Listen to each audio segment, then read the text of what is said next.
So this video goes over the worksheet on trigonometry. Here in the top left is a reminder, SOHCAHTOA.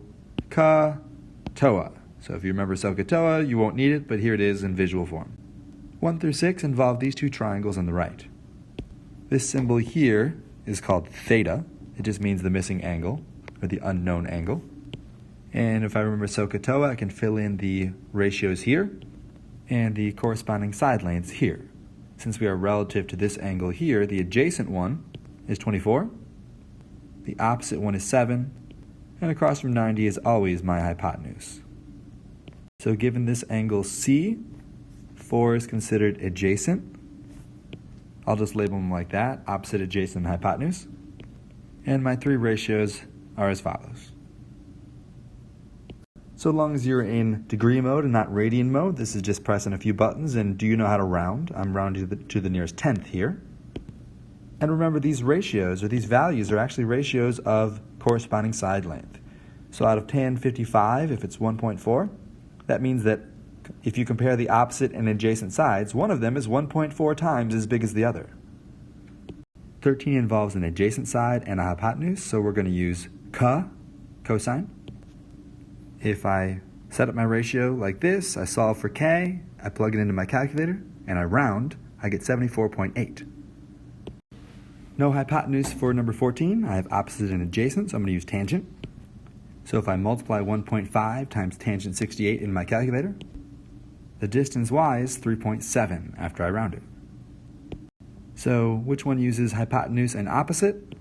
Sine does. So I multiply both sides by 30, and this distance is 18.9 after I round. Relative to 57, 15 is the hypotenuse, and y is the opposite leg.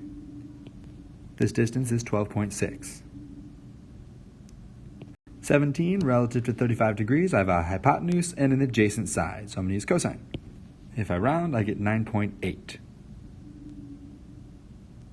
For this one with the tree, I'm looking at opposite and adjacent, so I'm going to use tangent.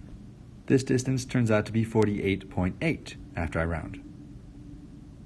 This next section, if I'm given a ratio between two side lengths, so 0.2 here might actually come from a right triangle where this leg is 2 and then my hypotenuse is 10, so that ratio is 2 over 10, or 0.2, and I can figure out what that angle is between the two.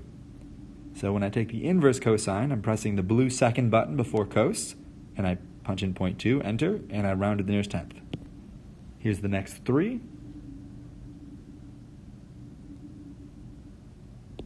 And the last 2. And remember, these represent the angle when we're doing the inverse. So they start off the same. I think which is the hypotenuse, which is the adjacent, which is the opposite, which ones are given, and I use SOHCAHTOA. Ca represents cosine equals adjacent over hypotenuse. So if cosine of x is equal to 16 over 25, the inverse cosine of 16 over 25 is equal to x. So this missing angle is 50.2 degrees.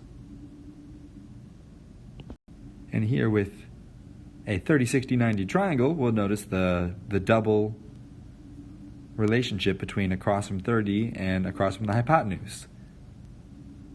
Or maybe you'll think of it as 1/2 instead of double, which also works. With 27, these are opposite and adjacent to x, so I use tangent. I take the inverse tangent to find the angle, 36.9. For 28, relative to x, I see a hypotenuse and an adjacent side, so I'm going to use cosine. If I set up my ratio and I take the inverse cosine of 21 over 74.2, I get my angle, 73.6 degrees. 29, relative to x, I have an opposite and adjacent leg. I take the inverse tangent of 5 over 6, I get my angle 39.8 degrees.